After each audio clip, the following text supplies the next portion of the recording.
single corner. So Kangsar really needs to get on with this and get past Al-Rawahi, and doing that will put the driver on the Bill chassis there under a lot of pressure as they exit the last corner.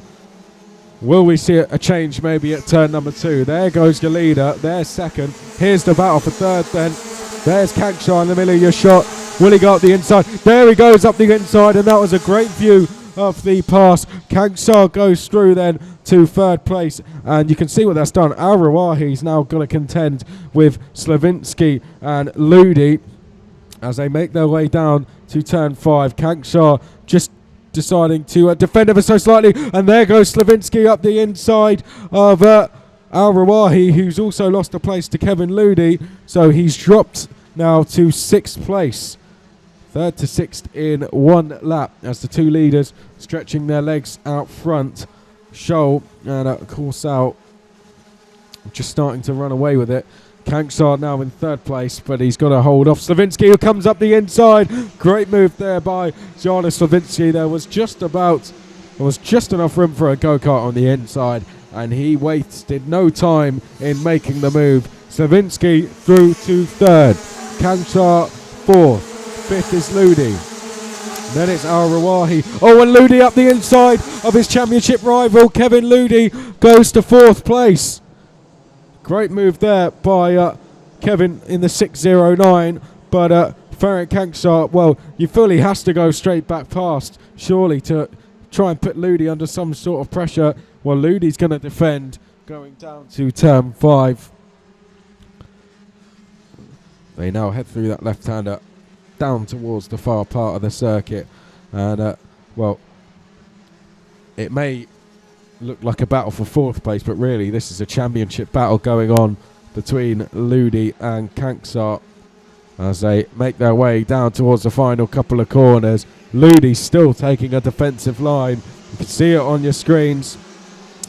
There they go up towards the last corner, the 609 and 601 carts. Behind is Mick Wieshofer. A quick look over the shoulder for Ferenc Kangsar. Oh, runs wide, and well, Wieshofer almost thought about coming up the inside, and he does now. So Mick Wieshofer goes through to 5th place at turn number 3, and Kangsar now has well, who's that behind? That's going to be Vili Velainen next along. Behind those we have Al-Rawahi, and well, he's lost more places actually. I think Cosimo Durant may have gone through, and Michael Kuhl, I think, so he may even now be in 10th place, Abdullah Al-Rawahi. The leaders were split by 0.4 of a second. There they are then as we approach half race distance through the last corner. Now that's the battle between Wieshofer and Kangsar. You can see Kevin Ludi just up the road, and he'll be desperate for Wieshofer to catch and pass him to maybe allow Kangsar to have another go at Kevin Ludi. Out of turn 4, onto the back straight. Konstantin Scholl, another fastest lap, 60.9, keeps the gap at 0.4 of a second. Michael Kuhl was defending as they came up towards turn 5 there. Now he is battling with Abdullah Al-Rawahi, and Abdullah Al-Rawahi now, well, Al-Rawahi is going to lose another place as he, well, Pennequin thought about passing down at the far part of the circuit, but didn't quite make the move.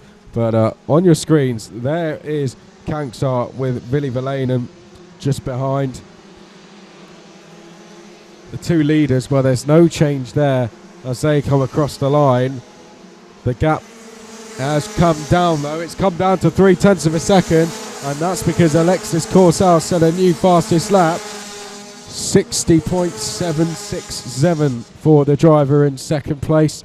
Third is still Janis Slavinsky. Then it is Kevin Ludi, Mick Wieshofer, Ferenc Kangsar, and Vili Velainen. They all head up towards turn number 5. Well, there goes Slavinsky, Ludi. Then there's Wieshofer, Kangsar. Oh, and a move being made further back now.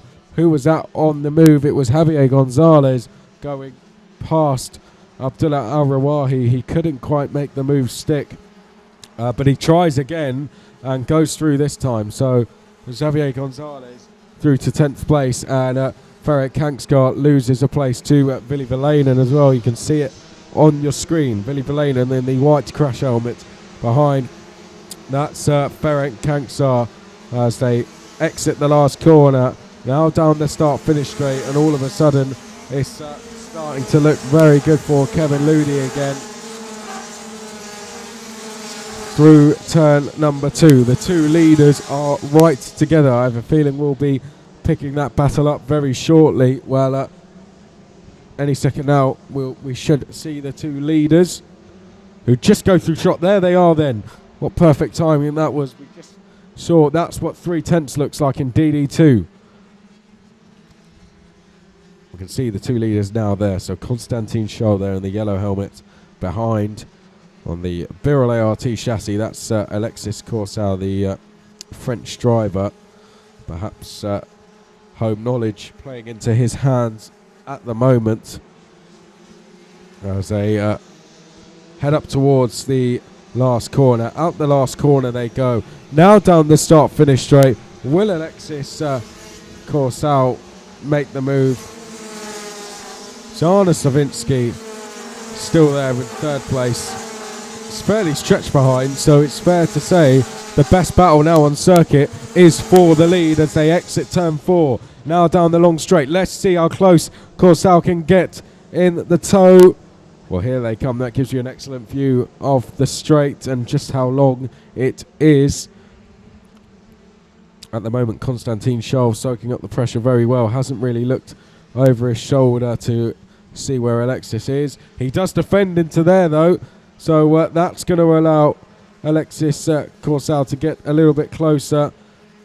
Out that left-hander. Now down towards the penultimate corner. There's a look over the shoulder then from Scholl, who takes a slightly defensive line into the left-hand hairpin. Now up towards the last corner. Is the last lap board being prepared? It is. So last lap there and 1 to go as they come across the line. Konstantin Scholl, will he defend going into turn number 2? He does. Alexis Corsal closes up. That's Ferenc Kanksgaard you're looking at now. He is in 7th place. That's Slavinsky, but they're the two leaders. So down towards turn 5 for the last time. I'm sure we'll see a look over the shoulder from Konstantin Scholl. Well, he takes an ever so slightly defensive line into turn 5. But I'm not too sure Alexis Corsal is going to be able to get close enough here. More defending then from Scholl. They exit the corner. There's only 3 corners to go now, and two of them are definite overtaking opportunities.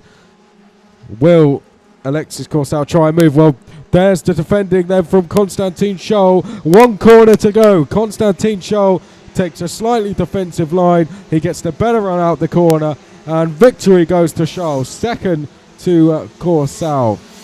3rd goes to Slavinsky. Then it's Kevin Ludi, Mick Wieshofer, Vili Vilanen, Ferenc Kanksgaard, Cosimo Durant, Michael Kuhl, Xavier Gonzalez, Abdullah Al-Rawahi, Pierre-Alexandre Penequin, Barry Pullinger, Marius Rea, and it's Slawomir Moransky and Lucas Bartosik. Unfortunately, we lost on the opening lap. So his weekend continues to get worse and worse. But tomorrow is where it all counts, so let's see what he can do in the pre-final. He'll be starting somewhere around 16th place, I'm afraid, because he hasn't had very good heats. He may be row 6.